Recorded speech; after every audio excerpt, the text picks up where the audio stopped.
He had stopped looking at couples a long time ago, but that night, as the rain blurred the city lights into streaks of gold and sorrow, the sight of two people laughing under a shared umbrella felt like a quiet punch to the chest. It wasn't jealousy that hurt him. It was the memory of hope, the kind he once believed in with his whole heart, before life taught him how fragile waiting could be. He didn't know it yet, but the loneliness weighing on him that evening was about to collide with a destiny far bigger than his own longing.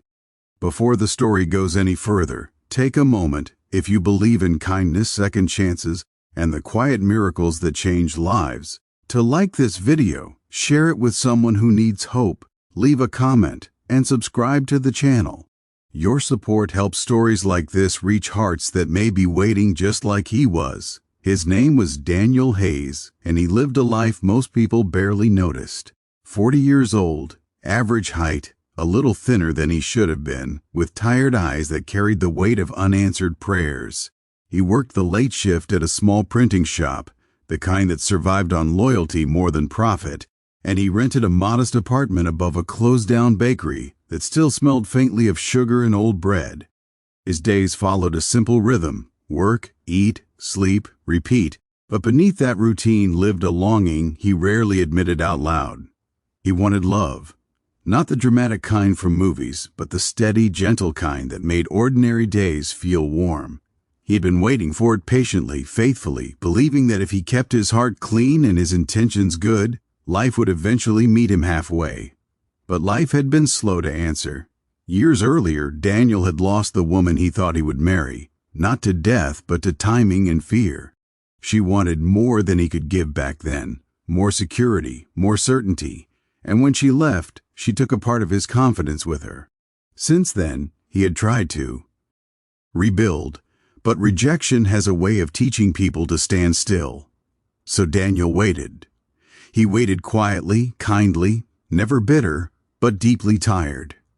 He volunteered at the local shelter on weekends, helped elderly neighbors carry groceries, and smiled at strangers even when his own heart felt empty. He believed that love would come when it was meant to.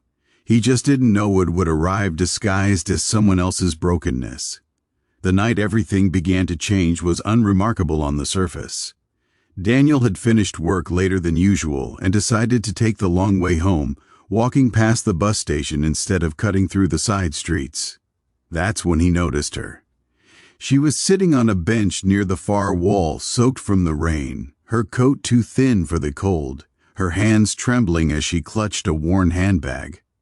There was something about her stillness that stood out, not dramatic, not loud, just heavy, like someone who had run out of strength in the middle of a long journey. Most people passed by without looking twice. Daniel slowed his steps. Her name was Claire, though he wouldn't learn it until much later. At that moment, she was simply a woman at the end of her endurance, recently divorced, recently homeless, and recently betrayed by the one person she thought would always protect her. She had nowhere to go and no one left to call. She had spent the last of her money on a bus ticket that took her to the wrong city, chasing a job that no longer existed.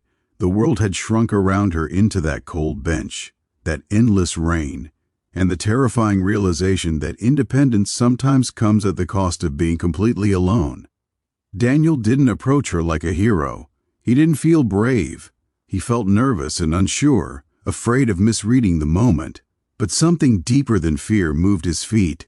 He offered her his umbrella first, then a quiet question, then a seat beside him with enough space to feel safe. She didn't tell him her story right away. She barely spoke at all. But pain has a language of its own, and Daniel understood it fluently. He had been carrying his own version of it for years. Over the following days, their paths crossed again and again, not by accident, but by choice. Daniel helped her find a temporary place at the shelter where he volunteered, stayed late to make sure she had food, and lent her a jacket without expecting it back. Claire, in return, slowly allowed herself to trust.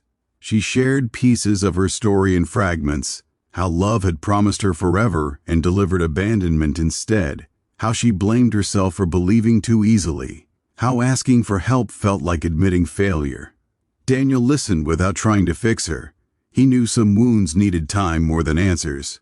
As weeks passed, something unexpected happened. Daniel's waiting changed. He was still alone, but he no longer felt empty. Caring for Claire gave his days purpose beyond himself. He noticed that when she smiled, even briefly, the world felt lighter.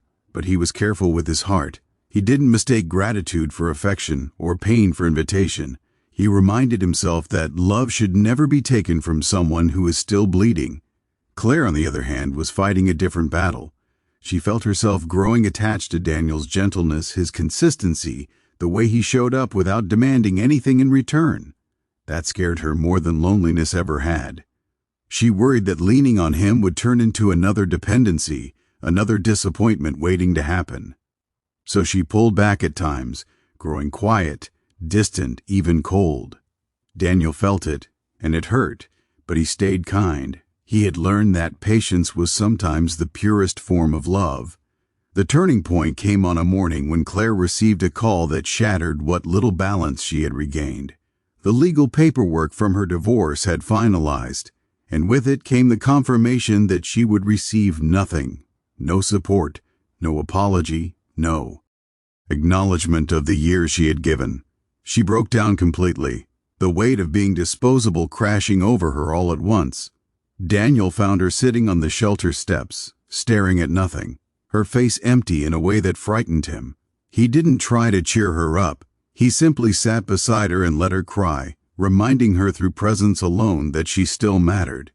In that moment, Claire realized something that changed everything. Daniel wasn't waiting to be loved. He was already loving, quietly, selflessly, without conditions. And she understood that God hadn't sent him someone to fill his loneliness. God had sent him someone whose survival depended on the very love he was capable of giving. As Claire slowly rebuilt her life, finding a job, saving money, standing on her own again, Daniel stepped back, just enough to let her grow. That was the hardest part for him. He had grown used to her presence, her laughter, the way she brought color into his once muted world. Letting go felt like returning to waiting. But this time, it didn't feel empty. It felt complete. Months later, on a warm afternoon filled with soft sunlight and new beginnings, Claire returned to the printing shop. She was stronger now, steadier, her eyes clearer than before. She thanked Daniel, not just for what he had done, but for how he had done it, for loving her when she had nothing to offer, for not trying to own her healing, for teaching her what safe love looked like. And only then, when she no longer needed him to survive, did she reach for his hand, not out of desperation, but choice. If this story has touched your heart even a little, if it reminded you that love sometimes arrives through service and sacrifice rather than romance, please take a moment now to like this video, share it with someone who may be waiting or hurting, and leave a comment to support the channel. Before the ending, here's a special request. Comment below with the words "love that heals" if you believe that. Sometimes God answers our prayers by asking us to become the answer for someone else. Daniel thought he was waiting for love. What he didn't realize was that love was waiting for him to give it first. And in giving it freely, without expectation or demand, he found something even greater than what he had been asking for. He found purpose, he found faith restored, and in time, he found love. Not because he waited for it, but because he became it.